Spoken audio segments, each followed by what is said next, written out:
राधे राधे। मैं संगीता यादव अपने YouTube channel पे आप लोग का स्वागत करती हूँ। दोस्तों, आप लोग के बीच में हवन गीत लाई हूँ, कैसा लगा कमेंट बॉक्स बताना। अच्छा लगे तो लाइक सब्सक्राइब शेयर जरूर करना। धन्यवाद। निमिया के पेड़ बड़ा भारी, हवन होला हमरी दुआरी।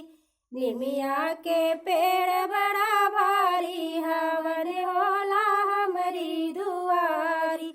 गंगा से जल भरिला मैं ससुर जी, गंगा से जल भरेला मैं ससुर जी।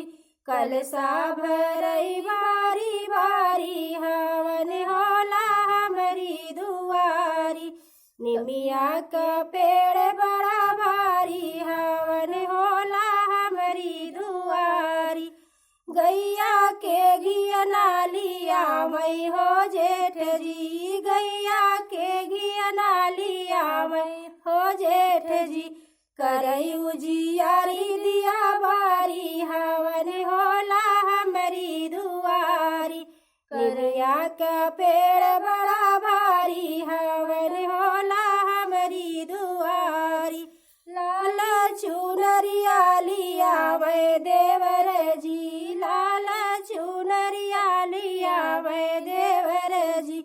चुनरी ओढ़ा मैं ननद प्यारी, हवन होला हमरी दुआरी। चुनरी ओढ़ा मैं ननद प्यारी, हवन होला हमरी दुआरी। निमिया का पेड़ बड़ा भारी, हवन होला हमरी दुआरी। चंदन की लकड़ी लिया मैं सजन जी, चंदन की लकड़ी लिया मैं सजन जी। फूल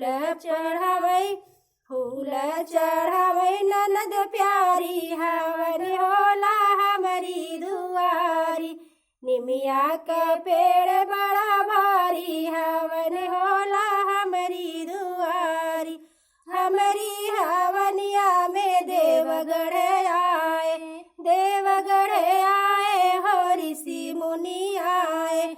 हवन के धुन गुजे प्यारी, हवन होला हमरी दुआरी। निमिया के पेड़ बड़ा